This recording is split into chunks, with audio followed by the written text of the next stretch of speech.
Hello दोस्तों, स्वागत है आपका हमारे YouTube चैनल टीचर्स नॉलेज पर। दोस्तों, आज हम लोग हिंदी के कुछ महत्वपूर्ण प्रश्न उत्तरों को पढ़ेंगे। ये क्वेश्चंस हमारे सभी कंपटीशन एग्जाम्स में पूछे जाते हैं। दोस्तों, ज़्यादातर सभी कंपटीशन एग्जाम में हिंदी के क्वेश्चंस आते ही हैं। उन सभी क्वेश्चनों को जो इम्पोर्टेंट क्वेश्चंस जिस टॉपिक से आते हैं उन सबको हम लोग आज अपने इस वीडियो पर पढ़ेंगे। तो आइए दोस्तों, देखते हैं पहला क्वेश्चन।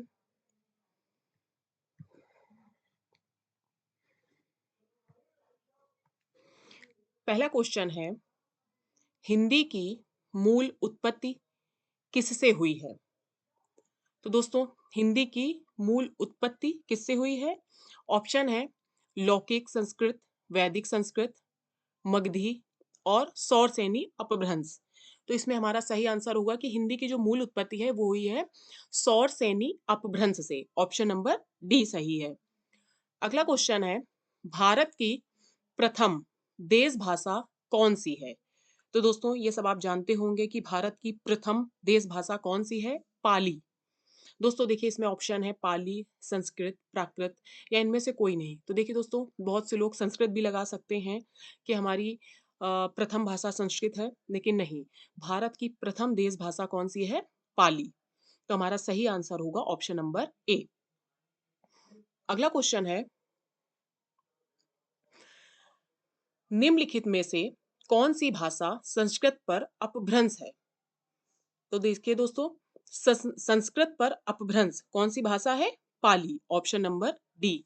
दोस्तों, ये वो क्वेश्चंस हैं जो हमारा कोई भी कंपटीशन एग्जाम हो, आरओ का हो, पीसीएस के हो, इन पीसीएस प्री में भी ऑब्जेक्टिव क्वेश्चन आते हैं, आईएएस प्री में ऑब्जेक्टिव क्वेश्चंस आते हैं।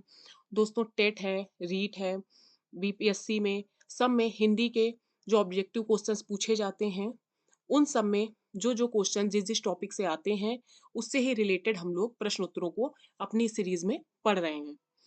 आइए देखते हैं अगला क्वेश्चन।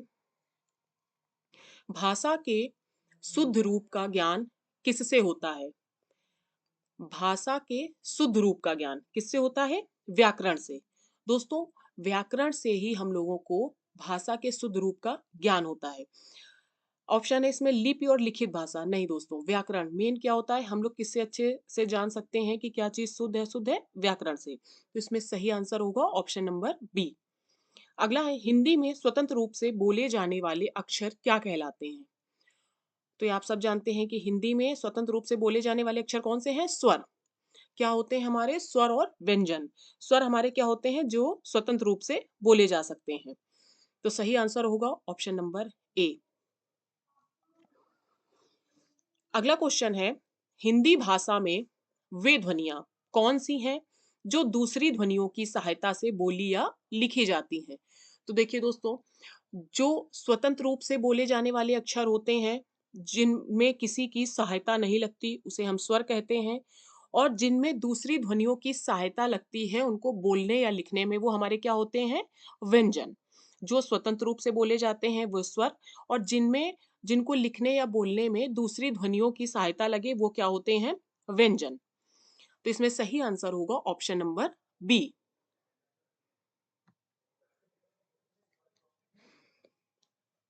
अगला क्वेश्चन है, जिन शब्दों के अंत में आ आता है उन्हें क्या कहते हैं?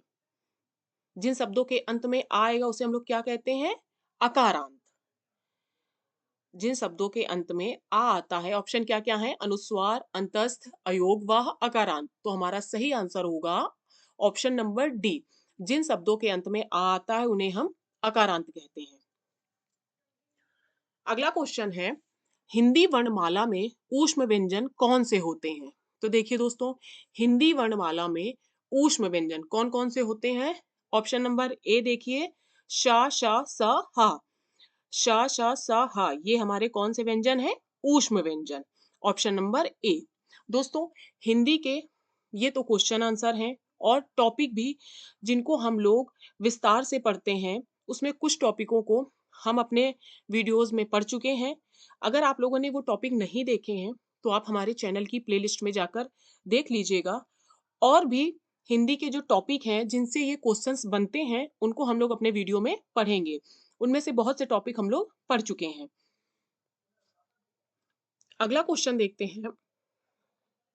हिंदी में जिन वर्णों का उच्चारण करते समय केवल श्वास का प्रयोग किया जाए उन वर्णों को कहते हैं। हिंदी में जिन वर्णों का उच्चारण करते समय केवल श्वास का प्रयोग करते हैं उन्हें क्या कहते हैं? अघोष। उन वर्णों को कहते हैं अघोष वर्ण। Option number A.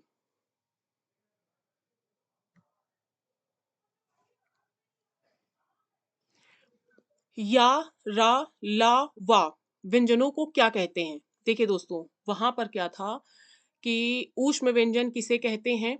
तो ऊष्म व्यंजन हमारे होते हैं शा, शा, सा, हा। ये हमारे कौन से हैं? ऊष्म व्यंजन। और यहाँ पर क्या है? या, रा, ला, वा व्यंजनों को क्या कहते हैं? ये हमारे होते हैं अंतस्थ व्यंजन। ऊष्म व्यंजन होते हैं शा, शा, सा, हा। और अंतस्थ व्यंजन होते हैं या, रा, ला, वा। इनको हम अंतस्थ व्यंजन कहते हैं। अगला क्वेश्चन है, हिंदी वर्णमाला में व्यंजनों की संख्या है। हिंदी वर्णमाला में व्यंजनों की संख्या कितनी होती है? 33। ऑप्शन नंबर सी 33 व्यंजनों हिंदी वर्णमाला में व्यंजनों की संख्या होती है।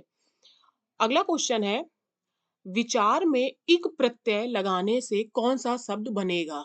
दोस्तों, प्रत्यय क्या होते हैं? जो हमारे शब्द के अंत में लगते हैं। आप जानते हैं दोस्तों, उपसर्ग और प्रत्यय के टॉपिक को हम लोग विस्तार से पढ़ेंगे। हम उसका एक वीडियो बनाएंगे जिसमें हम लोग उपसर्ग और प्रत्यय को विस्तार से बताएंगे। उपसर्ग क्या होते हैं? जो हमारे शब्द के शुरुआत में लगते हैं वो उपसर्ग होते हैं, और जो शब्द के अंत में लगते हैं वो क्या होते हैं? प्रत्यय। तो विचार में इक प्रत्यय लगाने से कौन सा शब्द बनेगा? तो देखिए, वाचारिक, ये तो एक गलत है, इनकरेक्ट होगा। विचारक, इसमें भी नहीं बन रहा। विचारिक, देखिए दोस्तों, इसमें भी नहीं है। ऑप्शन नंबर डी है वैचारिक। इसमें लास्ट में क्या आ रहा है? इक। वैचारिक, इक। तो इक प्रत्यय लगाने से कौन सा शब्द बनेगा? विचार में अगर हम इक प्रत्यय लगाएंगे तो क्या बनेगा? वैचारिक। Option number D.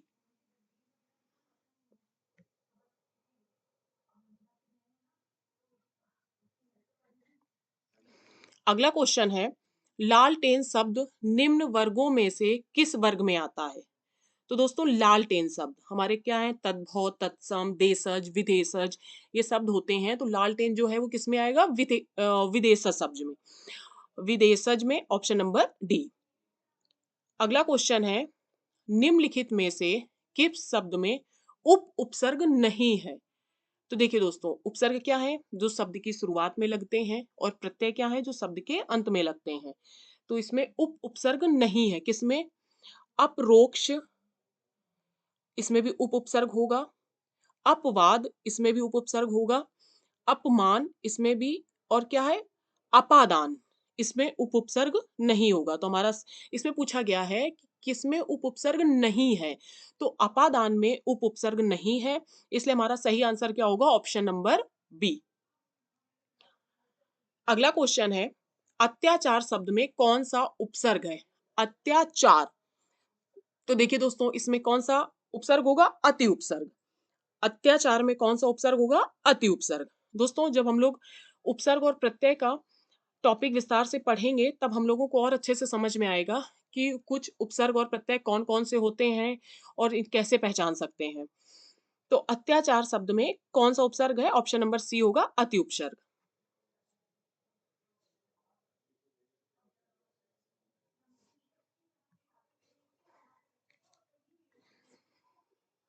अगला क्वेश्चन है, शब्द भाषा की कैसी इकाई है? तो दोस्तों, शब्द भाषा की कैसी इकाई है? स्वतंत्र एवं सार्थक इकाई।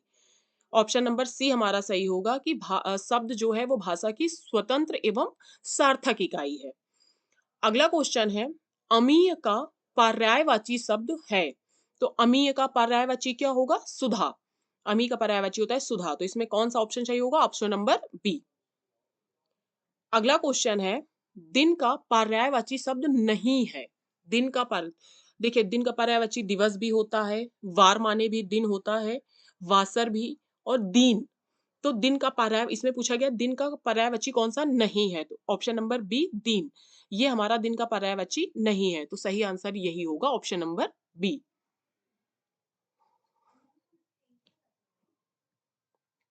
अगला क्वेश्चन है, गरिमा का विलोम शब्द है, तो गरिमा का विलोम क्या होगा? लघिमा, ऑप्शन नंबर बी इसमें सही होगा, गरिमा का विलोम होगा लघिमा, ऑप्शन नंबर बी सही है। अगला है, मौखिक का विलोम शब्द है, तो मौखिक का विलोम क्या होगा? लिखित। मौखिक का क्या होगा? लिखित, मतलब कोई मौखिक भाषा और लिखित भाषा, तो ये दोनों एक दूसरे के अपोजिट है, और इसमें क्या पूछ रहा है? विलोम ही पूछ रहा है, तो मौखिक का विलोम होगा लिखित, ऑप्शन नंबर ए। दोस्तों, हमारा अगला और लास्ट क्वेश्चन, निरोग में प्रयुक्त संधि का नाम है। निरोग में कौन सी संधि है? दोस्तों, कौन कौन सी संधि होती है? स्वर संधि, व्यंजन संधि और विसर्ग संधि। हमारी 3 संधियां होती हैं, स्वर संधि, व्यंजन संधि और विसर्ग संधि। तो निरोग में कौन सी संधि होगी? विसर्ग संधि, ऑप्शन नंबर सी सही है। तो दोस्तों, ये थे हमारे कुछ महत्वपूर्ण प्रश्नोत्तरों का संकलन था, जिनको हम लोगों ने अपने इस वीडियो पे पढ़ा। ऐसे ही और भी महत्वपूर्ण प्रश्नोत्तरों को हम अपने अगले वीडियो में पढ़ेंगे, और कुछ टॉपिकों को हिंदी के हम लोग अपने वीडियो में पढ़ चुके हैं, और भी टॉपिक हम लोग आगे अपने वीडियो में पढ़ेंगे। तो आप लोगों ने अगर हमारा वीडियो नहीं देखे हैं, तो हमारे चैनल की प्लेलिस्ट में जाकर देख लीजिए। दोस्तों, हमारे चैनल को सब्सक्राइब करना तो बिल्कुल मत भूलिए। ज़्यादा से ज़्यादा लोगों तक शेयर कीजिए और लाइक कीजिए। Thank you.